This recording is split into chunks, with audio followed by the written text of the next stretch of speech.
Hey, what's up, everybody? It is Uncle Mad here. We are live on a Friday night as we usually are. I think this is the first time, maybe ever, that I actually set what time I was going to start the stream at, and I actually pretty much nailed it. So kudos to Uncle Mad. I did change what the stream was going to be midway through the day.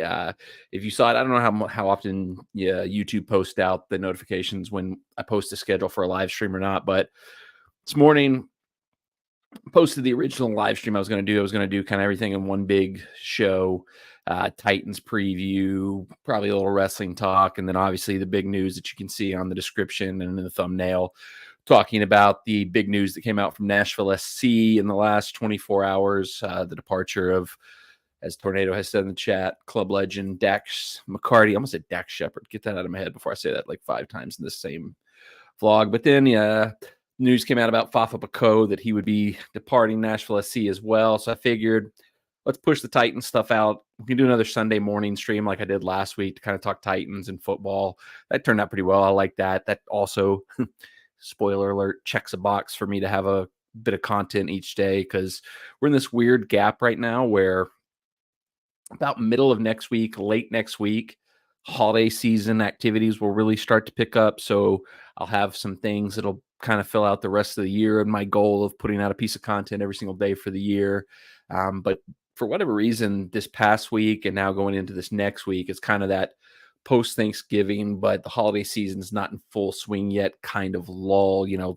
We had the leftover turkey TikTok taco thing I did, and obviously decorating for Christmas, but don't really have any actual like Christmas time activities coming up until, the next couple of weeks. So we have a little bit of a lull here. So anyway, I can kind of shift stuff around and find ways to fill days with content. Works out really well. So Sunday morning, we'll do a live stream, probably 8:30, 9 a.m. Central Time.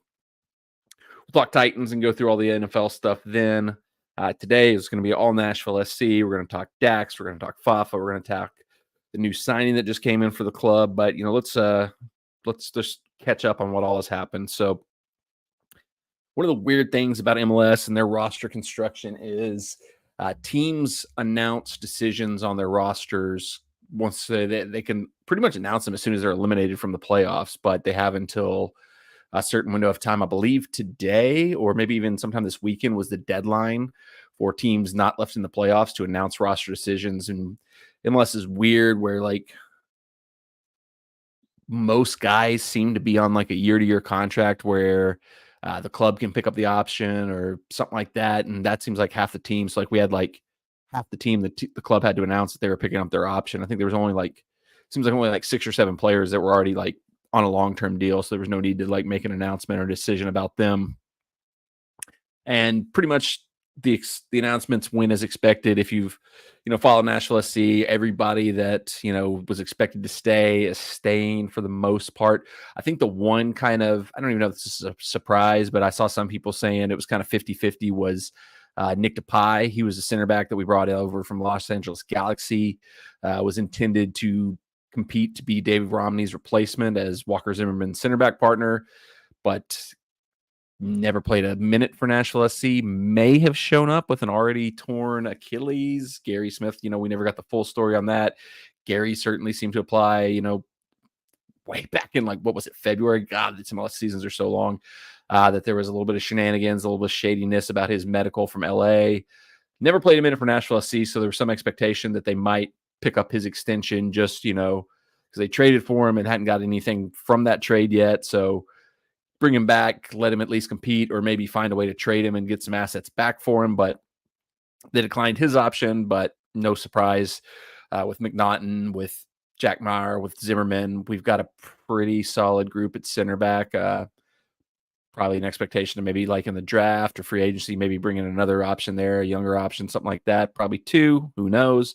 But he was kind of the only one from what people were kind of predicting. He was the only one that was kind of back and forth of will they keep him, will they not? And so I was, it's not too surprising that he's gone, but he was kind of the only one that was on the fence. I'm going to put this one up there just because I don't know what it means, and it made me laugh a little bit. Steak and shake, yummy in my tummy. Hope you're enjoying that tonight. But the two that kind of, we knew were coming up was Dax and Fafa Picault. Both were going to be free agents. There was no club option in their contracts. Speculation, of course, was that there could be a chance to negotiate one or both of them to new deals.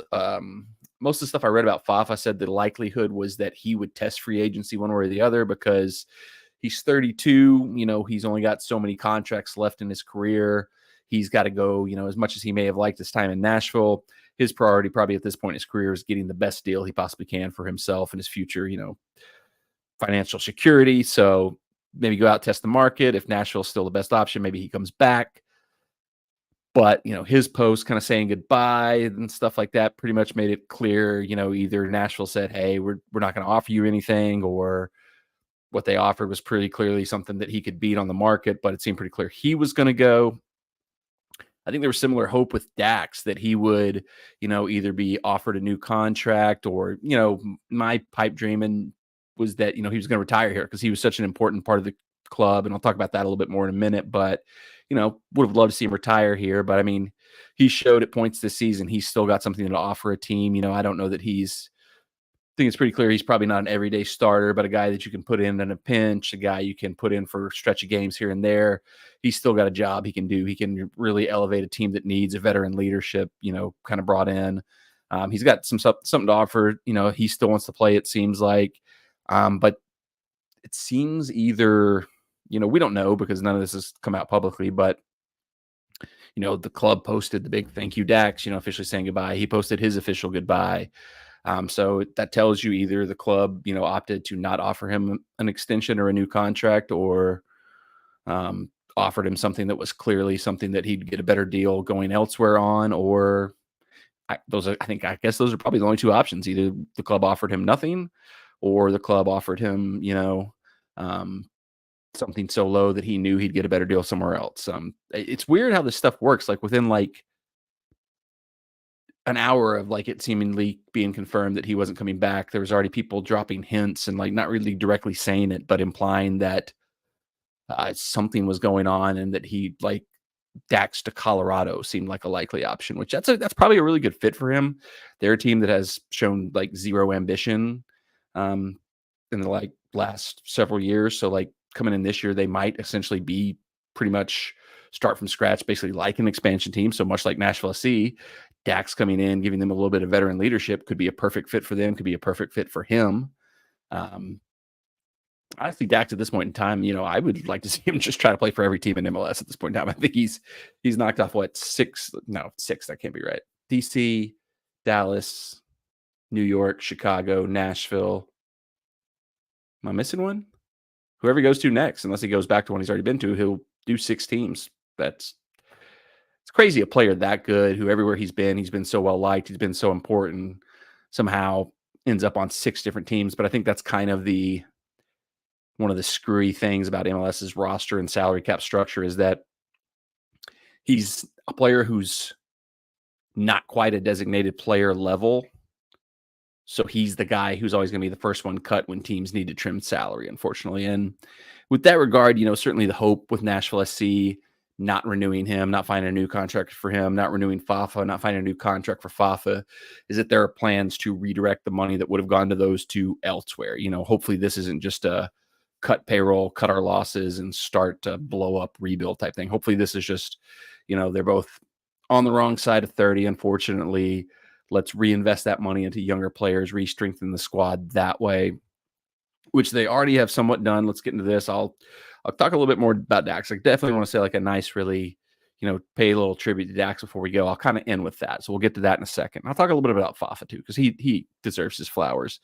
But we today also announced it's crazy how this is happening. The playoffs are going on. It's you don't see this in any other sport. I guess sometimes in European soccer deals are agreed ahead of the end of the windows and stuff like that. But Tom Bogert, big time MLS journalist, tweeted out today, sources, Nashville SC has agreed a deal to acquire midfielder Drew Yearwood in a trade with New York Red Bulls. Trade agreed, but can't be processed until December 11th.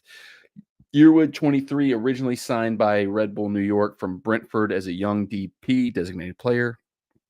I think they need to change the designated player terminology, because every time I say DP,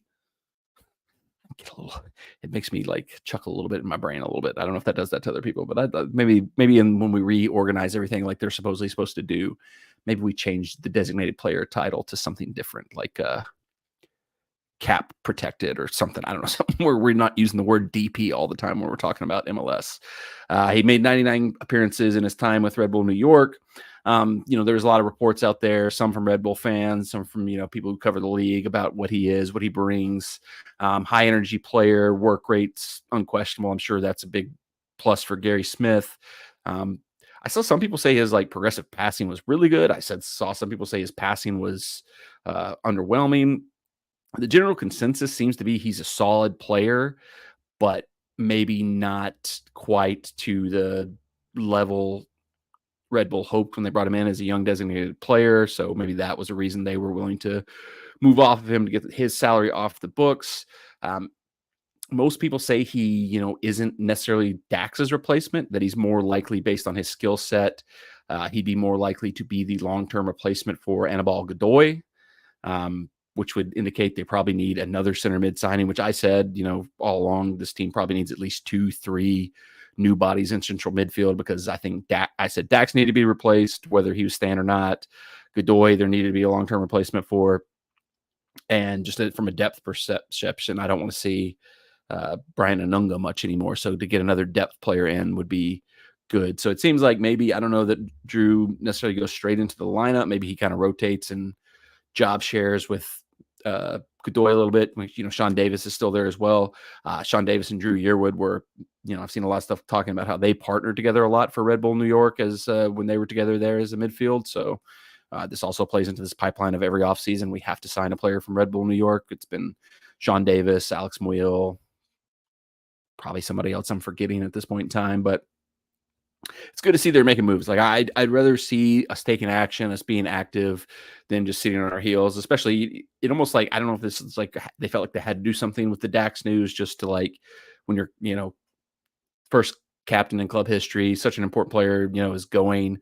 Do you feel the need to make a move quickly just to show something there, or what? But I'm happy to see Nashville SC on the ball, getting stuff done, and being active and doing what they need to do. Because everybody said it. It's not a hard thing. You don't have to be like a super soccer brain. Everybody with half a brain has said getting younger, getting better in central midfield is the main key Nashville SC needs to do this offseason. And so this is step one of that. I think they still need another one. And the big one, a lot of people have talked about this as well, and especially now with Fafa officially being gone, an alternate attacking goal scoring threat. Sam, Hani are kind of expect to be the two main guys. Fafa was our second leading scorer, although I don't think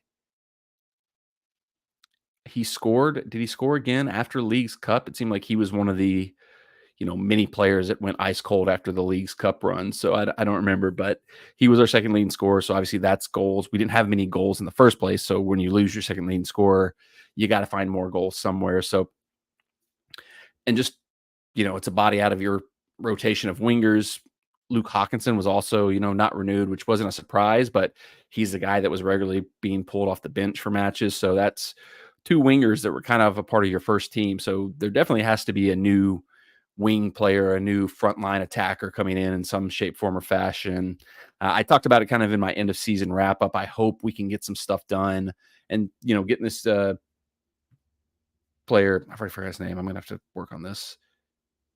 Drew Yearwood. That should be a really easy name to remember. I don't know why it's slipping my mind so much already, but getting him early, that's a good move. I'm glad we're active. We're getting stuff done. There's no report on what we gave up to get him, but pretty much everybody assumes it's just maybe a draft pick, maybe some GAM, maybe some TAM, which nobody knows.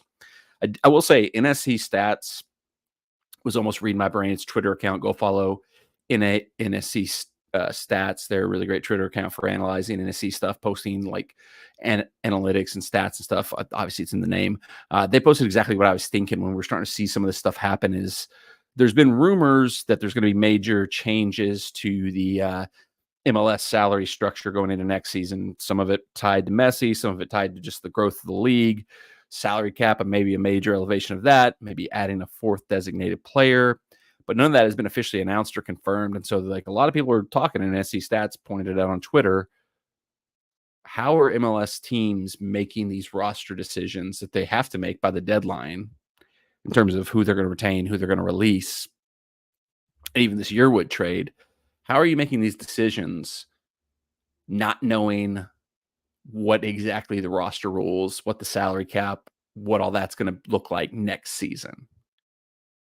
So I feel like they have to have informed the teams of what the plans are. Like, they can't be letting teams make moves, forcing teams to make roster decisions without the teams knowing that information. So, like, maybe they haven't publicly announced it yet, and I don't know why. I don't know why they would not publicly announce it, but I just don't see how the teams could possibly be making these roster decisions at this point in time without knowing. Because if you release a player because you're worried about being over the salary cap, and then suddenly the salary cap goes up like $5 million, you're like, well, what the heck? Why did I let this guy go? Or if you had a player that was on the cusp of being a designated player, but you didn't have a designated player spot, so you let him go, and suddenly the league is like, oh, actually now we have 4 designated players, you know? So I feel like they had to have at least told the teams what the plans are, what's going to happen, you know, or at least giving them some kind of indication. And maybe they'll, I don't know why, but I don't know why they'd wait to announce it. Doesn't make much sense unless they're just trying to like keep the focus on the playoffs, which stopping for 2 weeks in the middle of them doesn't help there. Making all the teams that aren't still in the playoffs announce their roster decisions in the middle of it, like, doesn't help. Like, imagine like any other team in the world being like, I'm trying to think any other league or any other sport, like if like in the middle of like the AFC Conference Championship week, they were like, "Oh, Titans, you got to cut your roster down to 53, or you got to decide if you're which free agents you're officially not resigning." Like, it's just weird, and also like to allow pre-trades to be going on. I guess like some sports you do hear about some of that. I don't know. Maybe I'm just like crazy, but it does feel like it's weird. MLS teams. There's all these rumors about all the changes that are coming to the roster structure, salary cap rules. Yet teams are having to make these decisions right now. So I feel like, to me, the teams know if there is changes coming, they have to have already known what they are. But why the league wouldn't have already announced it, that part I don't really fully understand. I don't know. I'm kind of rambling at this point in time, so I'm going to just clean break there, move on. Saw something in the chat I want to address. We've got Isaiah Collins saying, "Go Lucas McNaughton. I'm his friend. Tell me what you think of him." I think he's awesome, man. I think it was a huge, maybe the most important signing we made this season, because, you know, we didn't see enough of Sam Surridge to really fully assess where he's at yet. You know, he looked great in Leagues Cup, then he had the injury right after, and so never got a full read on what Sam Surridge is going to be, what he can contribute. Obviously, I've been talking about Fafa a little bit. He was our second leading scorer, big time game changer, particularly in the first half of the season. But Lucas McNaughton was the most key signing we made, the most key acquisition we made, because Walker Zimmerman, you know, 2-time MLS Defender of the Year, multi-time being put into the MLS Team of the Year as a defender, missed a third of the season. You know, it was the first time he's really been kind of knocked up and banged up with knocked up. That was not the right terminology there. Pause. He dealt with injuries throughout the season. Like, you know, Gary said at the end of the season, he had an Achilles injury basically the entire season that was just lingering, and sometimes it was worse than other times. You know, we've missed him here and there for national team duty, but I was looking at it the other day because when they announced the MLS Team of the Season and Walker was in it, I was like, awesome, cool, great. So glad to see Walker in this Team of the Season, but like, there's just no scenario where he played enough games to deserve it. You know, when he played, when he was in, he was still the same Walker for Nashville SC, but I looked it up and he played, you know, 24 out of the 34 games in the season. So almost missed a third of the season there. And if we didn't bring Lucas McNaughton in, talked earlier about Nick Depay, how that was a disaster. If we didn't have Lucas McNaughton and we had to go with like Josh Bauer or Ahmad Longmire as a regular starter at center back, which, you know, no shade to Josh Bauer. He showed himself well the handful of times he did have to come into action, but McNaughton was, you know, held the ship together, kept things going. And, you know, by the end of the season, it kind of seems like he had passed Jack Mayer. I can't ever say any of these guys' names right. I mispronounce everybody's name. But it seemed like, you know, the last game of the season against Orlando, Lucas McNaughton, he got the start over Jack. So, it seems like in Gary Smith's eyes, whether there was something specific in that matchup or what, McNaughton might have moved ahead of Jack as the starting second choice center back to pair with Zimmerman. So, we'll see how that's going forward. They renewed his contract, picked it up to keep him with the team. So he was a huge signing. He was a key part of this season for us. He might be one of those quiet dudes. Hani, it's always going to be Hani, but what would our season have been like if we hadn't brought McNaughton in? If, like I said, if it's not Jack Bauer. What is his name? You know who I'm talking about. Nashville fans know who I'm talking about. The alternative center backs we had. It's not Jack Bauer. Jack Bauer is the guy from 24. I'm not going to look it up. I don't care. But if we had not had Lucas McNaughton and we had to start these people whose names I can't remember, that can tell you what it could have been, what it could have been like. So not great, Bob, is what it would have been like. But to answer your question, Isaiah, love him. Huge hit. Been trying to hide him from my wife all season long because she already refers to Walker Zimmerman as the handsome man. So if she ever finds out about Lucas McNaughton, it might be done for me because she's not a soccer person. She likes going to the matches if we'll sit in the club section where you get the free or all-inclusive food and drink. But I think her second favorite thing about going to matches is Walker Zimmerman. So if she ever finds out about Lucas McNaughton, I might just be completely out of the picture. So got to keep quiet about that a little bit. So just wrap up. I'm going to talk about the two guys that are gone to the left, what they did for us. I talked a little bit about it already. I'll start with Fafa. Obviously, first half of the season looked like an incredible signing. I was like, how does anybody let this guy go? And I think to a certain extent, he's got that same kind of thing as Dax, where he's good enough that he's a really good player. Teams want him. Teams are going to, he's going to start. He's going to have a long career in MLS. Obviously, he has. But he's on that cusp where when it comes time to pay him, teams are probably always going to, and it seems like that's been the pattern, are always going to say, yeah, we can't go to that next level. We can't give him that next big contract. We gotta move on and recycle, go to the next guy. And that seems what's happened with Nashville, unfortunately, because I was looking at him when he came in, because a lot of people had really high praise for him, and but I looked and he kind of bounced around the MLS a little bit, and I was like, well, if he's good, why would so many teams have let him go so many times? And like I said, I think that's just kind of the negative of the MLS's salary structure, is that there's a level where a guy like him deserves more money, deserves to get these big contracts, deserves to get paid, deserves to, stick around with the team, but he's not to that level where he's going to get that money and stay. So he has to constantly move to the next team, to the next team, to the next team to keep getting that money. And first half of the season, Leagues Cup, he was huge. Post Leagues Cup, though, and he's not the only one. There was almost everybody on the team dropped off after Leagues Cup, but, didn't see as much from him in the second half of the season as we would have liked. Certainly would have liked to have had him back, because just as an option off the bench, as a, rotational starter, still has pace. I talked about him being on the wrong side of 30. He would smoke me in a foot race. He'd kill me. That's every professional athlete in the world, though. That's not saying much, but he's still got something. He's still got something to offer, but he is at this point in his career where the drop is going to come fast, I would say, for him, because the speed for him is so key to his game. And speed is not something that, in sports across the board gradually goes. It kind of goes pretty quick. Once your legs go, they go pretty quick. And could see them not wanting to be, say, caught holding the bag. Give him another year of a somewhat big contract, and then next year is the year his legs go, and suddenly you're like, man, we could have gone and got a 22-year-old who could run all day. Because him and Schaffelberg, very similar profiles, very similar players,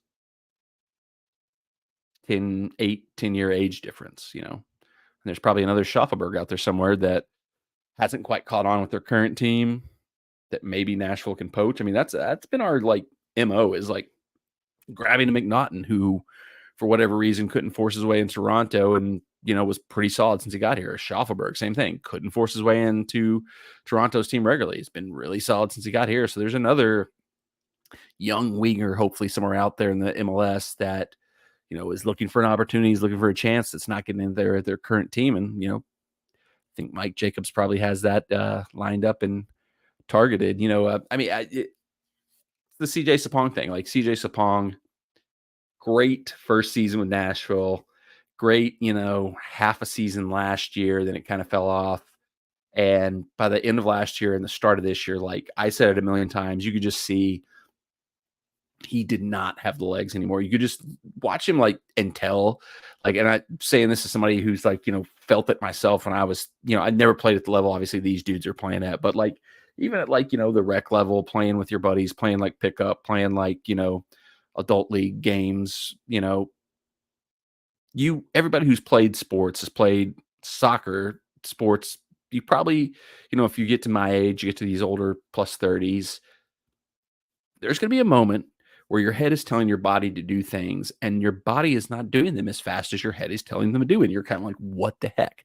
Like I coached high school soccer for years, and that the most fun part of it forever was just getting to play with the high school kids. Cause it's way more fun playing with them than it is playing with adults. Cause adults are all jerks. And if you play adult league soccer, everybody thinks it's the World Cup and takes it way too seriously, but you're playing with high school kids in a short-sighted match in a practice, or even going full 11v11 in a practice. It's just fun. It's just competitive. It's fun. It's way more fun than stupid adults who take everything way too seriously. But there was a point in time when I was coaching high school soccer where suddenly I was I'd go in for a tackle and a player would just go by me so easily that I was like, what just happened?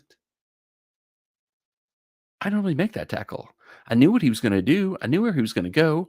I was trying to get to the spot to make the challenge, but he just went right by me. And I'm like, oh, I don't think my body works the same way it worked 20 years ago. And, pro players hit that.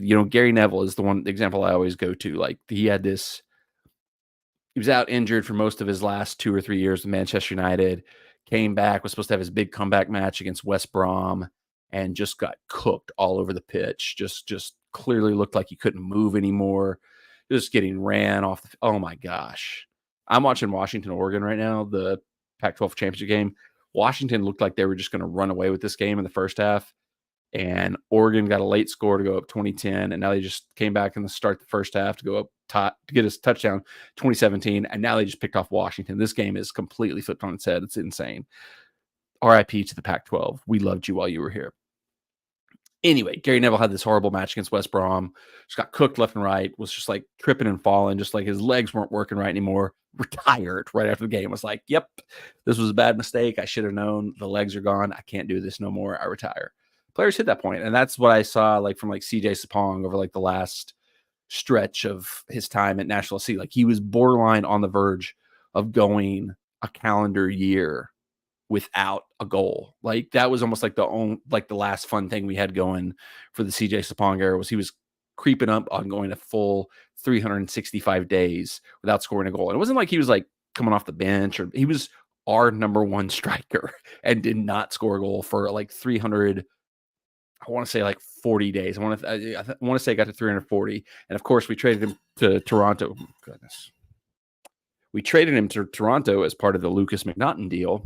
He scored a goal in his very first match with Toronto, but I think that was kind of the end of the glory days for Sapong in Toronto, because they actually, as part of their roster decisions, announced that they are not picking up his. Oh my gosh! And now Oregon just threw an interception back to Washington, but I think he might have dropped it. That might be incomplete. No, he might have hold on. That's crazy. This game is nuts. Turn this game on if you're not watching it, if you like football at all. Sorry. Toronto released CJ Sapong, didn't pick up his contract option. So, I think that's a good indication we got the better part of that deal, because the guy we got, but the guy who got the interception had stepped out of bounds before and came back in to get the interception. So that's got to be illegal touching, right? We're all over the place right now. So I'd say we got the better end of the deal in the McNaughton trade, because we're keeping McNaughton. He was a key player for the season, and Toronto, 7 months in is yeah, we don't really want any CJ Sapong anymore. So, but that's that. But wrap up. I'm going to talk about Dax a little bit, because there was some people like, Ben Wright, a lot of the local journalists tweeting about Dax, what a club legend, how important he was. And there's some people who like replying and tweeting back like club legend. He was only there for 4 years. You've not been around long enough to have a club legend. And it's like, I don't think people can fully understand like how quietly important maybe Dax was to this team, because I don't think we start our MLS tenure the way we did, you know, playoffs every single year since we entered the MLS. Um, Top half of the East of the conference finals. I'm trying to figure out how to say this. Top half, finishing the top half of our conference. I think almost every year up until this year. I think we were like third in our second year, fourth in our first, maybe fifth last. I don't remember the exact numbers, but always, towards the top, always competing in that same range. I think having just such a seasoned veteran, just a guy who's been through everything in MLS, a guy who knows how the league works, to be our first captain, our first kind of main man, you can't undervalue that. I mean, like, obviously hitting on Hani is the most important thing. Ben Wright actually said, outside of Hani, Dax McCarty is the next most important player in Nashville SC's history. And at first I was kind of like, how can you say that, man? Like Walker Zimmerman, two-time defensive player of the year here. He's been in the team of the season every single year. He's, worked his way while at Nashville FC up into being like a semi-regular player for the national. Well, he wasn't up until this year. Regular player for the national team, even captained the national team a couple times. Actually took over the captain's armband this season from Dax. But then I thought about it and I was like, just the overall, the impact, the stuff we probably don't see. And like, because Ben even talked about it in future tweets about, stuff maybe like he got to see by being a little bit behind the scenes as a journalist that maybe fans didn't always see, about how important Dax was, the kind of things he did, the inspiration he gave the other players, the way he kind of led the team, how important that was. And I think it's almost undervalued, like Dax's importance on the field. Like we saw it like Leagues Cup this season. He was, probably the most important player in that team. That was like the Dax renaissance, where he was back to the old Dax, the progressive passing, just controlling the games from midfield, just doing the work, was just incredible. And I'm glad he got to have, that his last season was as good as it was for us, because last year, 2022, that was the one where it's like, ugh, maybe Dax's legs are gone. Maybe it's time for Dax to hang him up. So I'm glad he got to have like a really, really good, mostly solid last season with the team. It's going to leave a really positive memory because he deserves that. I had 2 interactions with him directly. We had, oh, wow, that interception stood for Washington. I thought if the guy stepped out of bounds, that shouldn't have, but I don't know. Men in Blazers did a live show here in Nashville at the Wild Horse Saloon, and Dax was one of their guests. And he ended up kind of going and sitting at a table like right by where we were sitting right after he was done. And so kind of after the show, everybody was kind of mingling around, went over and had a quick, like no more than like 2-minute little quick conversation with him, just like, stupid fan stuff. Just it was like, thanks for, being a part of our team and all you've done. It's clear how hard you've worked to like help the team be better and, achieve what they've achieved. And he was so cool, so appreciative, and so great. And so easy to talk to, like, yeah, sometimes you meet like sports people, celebrities, whatever you want to say, and you can tell they don't really want to be talking to you. But like, Dax, in just the short interaction I had with him there, made you feel like he wasn't just like going through the motions or just like kind of like peeved to have to deal with it. He actually was talking to you like you were like a real person, like somebody he like really was interested in talking to. And, that was super cool. And then like this past summer at the somewhat controversial, somewhat maligned Meet the Team event, me and my nephew got the chance to meet him and meet Jacob Schaffelberg together and do a picture with them. And he was so cool, like so awesome with my nephew. Like ask him about like, did he play soccer? What position did he play? What was his favorite thing about soccer? My nephew had his like goofy, like dyed green hair at FUP at that point in time. And he kind of said like, oh, I like your hair, man. Is that something you're going to keep doing? He's like talking about how cool it was. And so I mean, that's stupid stuff. It's like not the biggest thing in the world, but I mean, you meet people in his position, athletes, celebrities, whatever, who just don't have the time of day to do that type of stuff. So the fact that he did that, like the 2 interactions I had with him were just as cool as you could possibly have with somebody of his, position. So he will be missed, like, obviously not only on the field, but obviously, like, as I was just referring to, off the field, the contributions there. Leadership, I think we do have a good group of leaders still at the club, with Dan Lovitz, Zimmerman, and Hani. Although, I do kind of worry about Hani because Gary even mentioned in his post-game press conference going back to the end of the season after the last match against Orlando, he mentioned, that maybe some of Hani's struggles in the second half of the season had to do with some of the rumors connecting Hani to a potential move to Qatar or Saudi Arabia or something like that. So, I mean, I'm not going to feel comfortable. I think everybody pretty much expects Hani's going to be back, but there was enough smoke there that I won't feel comfortable until either the club announces that he's got an extension and a pay raise, or until I see him back on the pitch at Geodis Park at the first game next season. So that I'm a little concerned about that. But I mean, him coming back, Zimmerman coming back, Dan Lovitz is another big leader, Joe Willis, key guy in the team, all should be back. But it's going to be a big hole to fill with Dax. He was a really important guy for the team, really important guy for the club. Like I mentioned, like, the numbers maybe don't. I mean, I guess if you can look into super deep analytics, you can probably find numbers that would support it. But I mean, I don't think the numbers would really reflect probably how important he was to the team, and I don't think the team wouldn't, have had nearly the success it had so far without Dax. Definitely wouldn't have made the run to the, League Cup final without Dax being a part of that squad and kind of having the Dax renaissance that he had through that little stretch there. So, thank you, Dax, for your time with Nashville SC. You'll certainly be missed.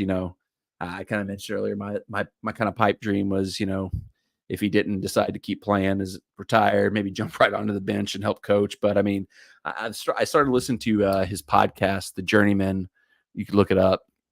It's him and a couple other guys that have kind of bounced around and played throughout the MLS over their years. And I started listening to it around Leagues Cup because it was really interesting to hear his thoughts and like him explaining what it was like going through that tournament, going through that experience. The whole show that went around Messi coming to Nashville was interesting to hear. So whether he goes into coaching, whether he goes into media, he's going to be a guy that's going to be in the game going forward and will do awesome whatever he does next. And I hoped it was going to continue to be a part of Nashville SC, but unfortunately, it seems like he's got the desire to keep going, keep playing, and more power to him because he showed he's got something to give still. So excited to see what he does next, but we'll definitely miss him being at Nashville SC.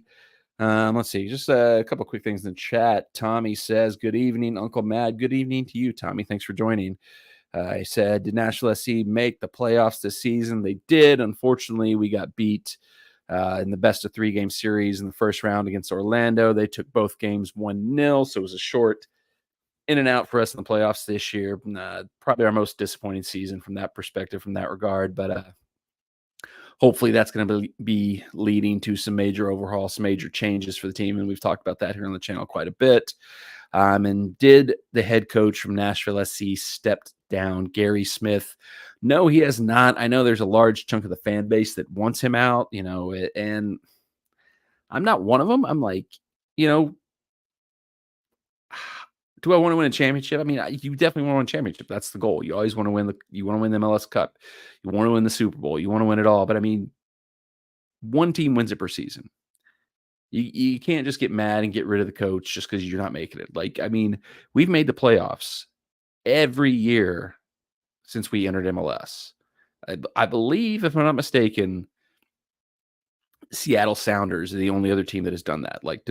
I could be wrong, but I think that's the stat that I've heard, is that Nashville is only the second team to make it 4 straight years from their entrance into the MLS. And to me, I think the thing is, in sports, this isn't just MLS. This is, European soccer, where, it's based on your whole season performance.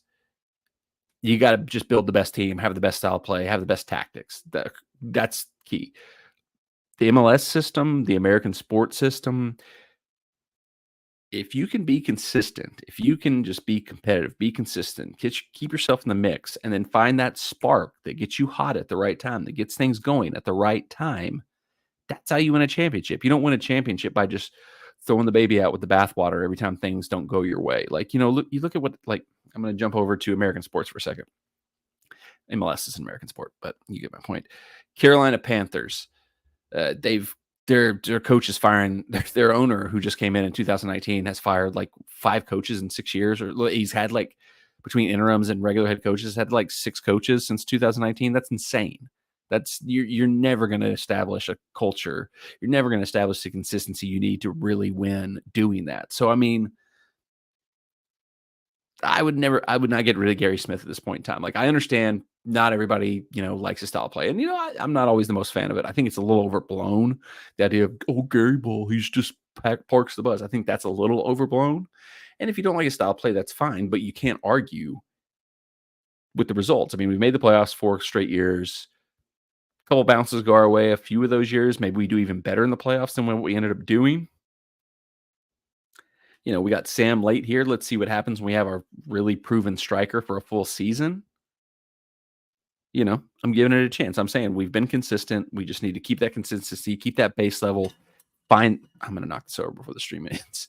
Find that little spark we need to take that next step forward. And I don't think firing the coach does that. And I think the other key here is, and I've said this with like the weird people who are like, oh, Mike Vrabel should be on the hot seat. I'm like, if you're going to fire your coach and they would almost immediately get hired by another team, unless they've lost the locker room, unless there's just like a complete breakdown in everything that's going on in your team, you made a mistake. And I truly believe, maybe I'm wrong about this, but I feel pretty confident if we fired Gary Smith, maybe not next season, but he's going to get another job. There's going to be a team that's going to come for Gary Smith because, once again, he got Nashville into the playoffs as an expansion team 4 straight years. And he also is a former MLS Cup winning coach. That's, not many coaches have that on their CV. I mean, it's, once again, only one team per season wins. Let's keep that in mind, people. And Gary Smith, one of a handful of coaches in history, probably even less active coaches right now, that has an MLS Cup on a CV. Oh my God, and Bo Nix has just run for like 75 yards. How was Bo Nix so good at Oregon? He was terrible at Auburn. I don't know.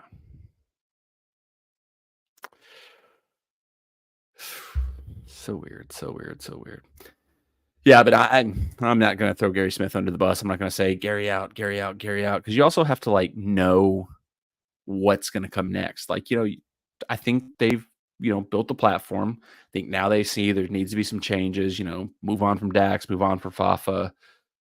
We've kind of kept the core of the team together for the most part over the last, in the entire history of the team. I mean, really, Dax is by far the most significant departure we've seen. I mean, before that, it was Dave Romney, Alistair Johnson, maybe. So it's by far the most significant change we've seen. It's going to be the biggest overhaul we've seen of the roster in time.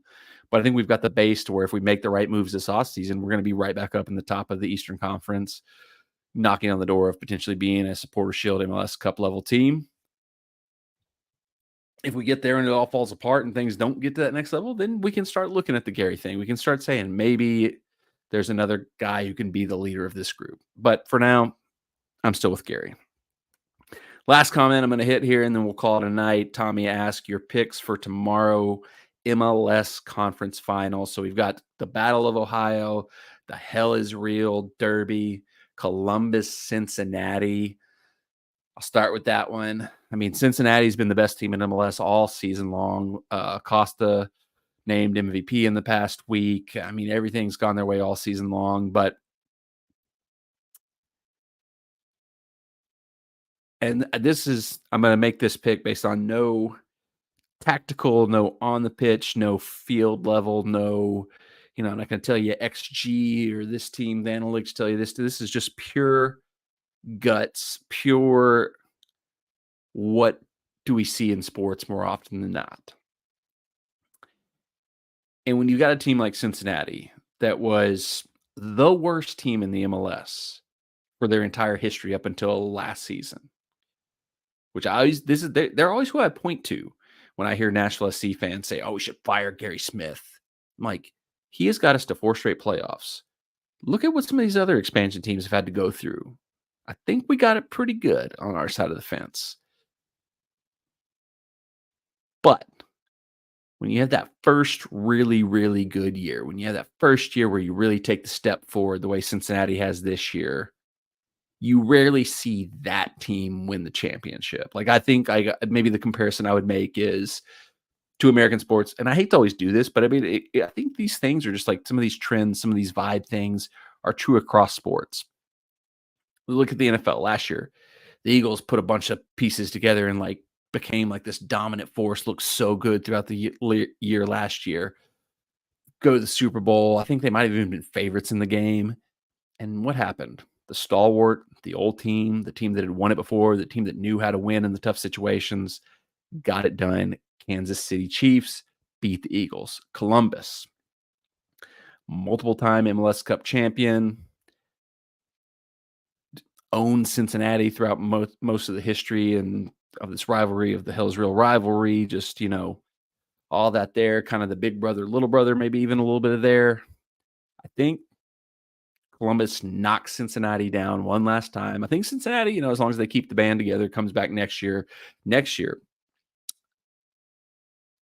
I hate to do this because not a fan of Cincinnati, not a team we like here in Nashville, but if Cincinnati kind of keeps the band together and maybe makes some few additions here and there, I might future bet Cincinnati ahead of next season to win the 2024 MLS Cup.